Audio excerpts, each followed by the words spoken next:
नमस्कार दोस्तों, मैं हूँ अर्चना त्यागी। एक बार फिर से आपके साथ हिंदी लेखक परिवार के यूट्यूब मंच पर और आज प्रस्तुत कर रही हूँ दशरथ कुमार सोलंकी जी की एक बहुत ही सुंदर रचना कालिंदी की प्रतीक्षा। तो प्रस्तुत करती हूँ यह रचना। आज मेरे ध्यान में यमुना थी। यमुना सदियों से अपनी गति से सभ्यता व संस्कृतियों को सजीव करती, अनेक उत्सवों और हाहाकारों की साक्षी, अपने इस भाग्य पर इतराती कि उसी के किनारे ब्रजभूमि में कान्हा पले बढ़े। मथुरा, गोकुल, वृंदावन का वह कालखंड काश थम जाता सदा के लिए।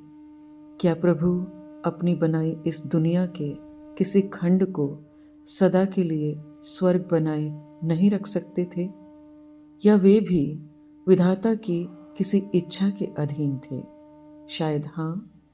तभी तो कृष्ण अपने जीवन काल में कर्तव्यों की डोर से बंधे भटकते रहे, कभी स्वेच्छा से तो कभी अनिच्छा से, होते रहे प्रवर्जित, पर जहाँ गए निष्प्रहता और निष्काम कर्म के प्रतिमान रचते रहे। अपने जीवन के खेल से यह संदेश देते रहे कि सर्वशक्तिमान सत्ताएं भी एक व्यवस्था से बंधी होती हैं। कृष्ण अपनी राह और जगह बदलते रहे। बदलते पथ में प्रतीक्षाओं का प्रादुर्भाव भी उसी अनुरूप उत्पन्न होता रहा। गोकुल में बिताया बाल्यकाल आनंद का अनवरत आयोजन ही था। वहाँ परिजन थे, गोपियाँ थी, गायें ग्वाले थे। वहाँ यमुना थी, उसके तट पर धवल रजकण थे, तमाल कदम्ब कुंजों में गुंजायमान भ्रमर गीत थे, नृत्यरत मयूर थे। वहाँ राधा थी, कृष्ण और उनकी बांसुरी थी। प्रसन्नता का एक अलौकिक पर्व ही था। देवता भी स्वर्ग से निहारा करते, सोचते काश हम भी उस धूलि में खेल पाते कृष्ण संग।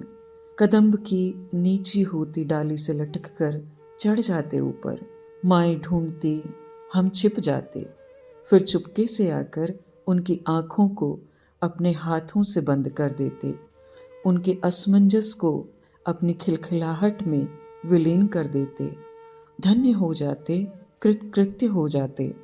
पर सुख का बिरवा बहुत नाजुक होता है, किसी हल्के से झोंके से टूट जाता है, वह सूख जाता है। सपने सा क्षणिक ही तो है सुख, दुख शाश्वत है।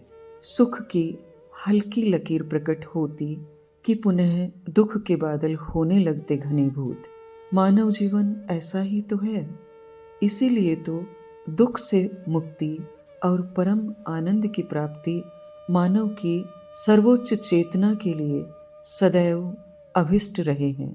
गोकुल के सुख का वृक्ष भी उस दिन धराशायी हो गया जब ठाकुर जी श्री कृष्ण को किशोरावस्था में ही मथुरा ले गए, मात्र 12 वर्ष की आयु में। एक बार कृष्ण गोकुल से गए तो वापस कभी नहीं आए। उन्होंने गोकुल के कण कण से विदा ली। कालिंदी उस दिन अधिक ही भर आई थी। उसके पानी में उसके आंसुओं का सैलाब किसने देखा था भला? कदम्ब की डालियों पर उदासी उतर आई थी। पंछियों का कलरव नदारद था। गोपियों के हृदय ने विरह का गीत अनंत पीड़ा के साथ उगेरा। ग्वाल बाल अपनी लकुटियों के सहारे मुश्किल से खड़े हो पा रहे थे। गायों की आंखों की कोर पर आंसू की बूंदें ठहर गई थीं और राधा, उन्होंने भला कहाँ दी कान्हा को विदाई? कृष्ण की आज्ञा से कालखंड तो जैसे ठहर ही गया था राधा के लिए। वह तो रोज अपने शाम को जमुना किनारे कदम्ब कुंज में श्रृंगारित करती, उनसे बतियाती, उनके चरणों में अपना मस्तक नवाती।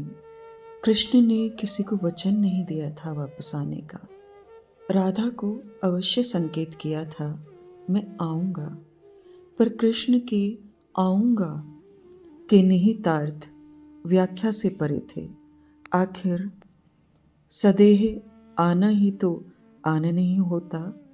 चेतना में, अवचेतन में, स्वप्न में, प्रतीक्षा में, अपेक्षा में, कल्पना में कब कौन आकर हो जाए हृदयासीन, कौन जाने। और फिर कृष्ण, वह मात्र देह नहीं थे।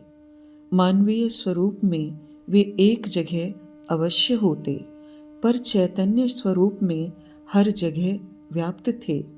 कण कण में, रोम रोम में, प्रेम की पुकार में, नेह के बंधन में, अधीरता में, अश्रुकण में, मिलन में, बिछोह में। विघ्ना ने तो उनका सदेह वापस आना लिखा ही नहीं था। जीवन के मार्ग पर कर्मों का अथाह सागर था, जिन्हें कृष्ण को पूरे मनोयोग से पूर्ण करना था।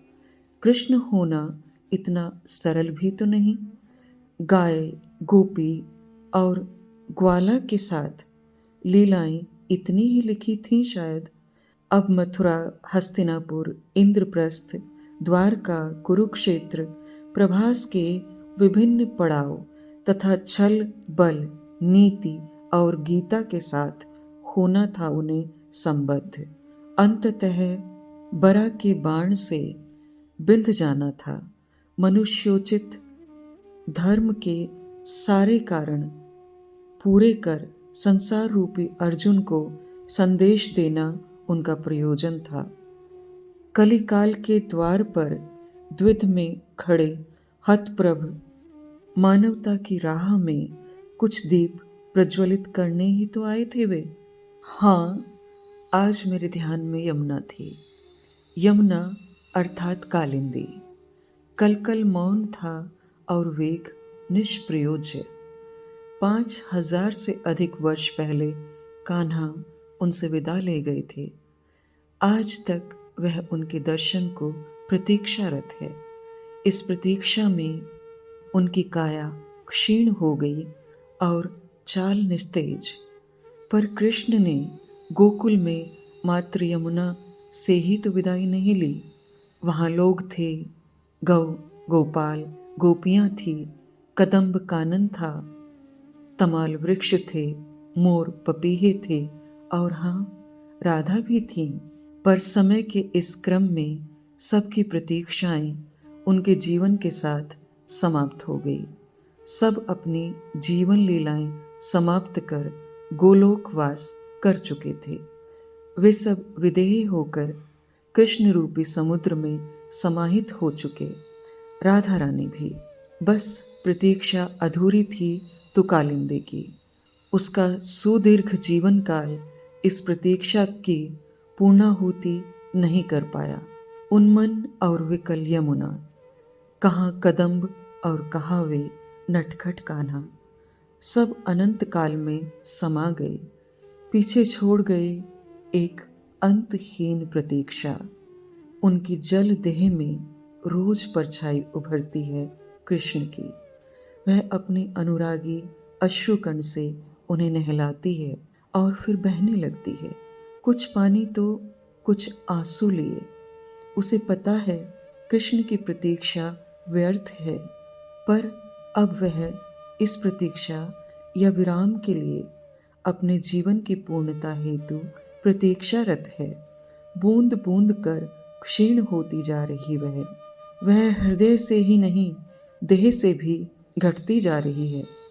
कृष्णकाय कालिंदी को घड़ी भर निहारना प्रतीक्षा की पीड़ाओं को अनुभूत करने जैसा है।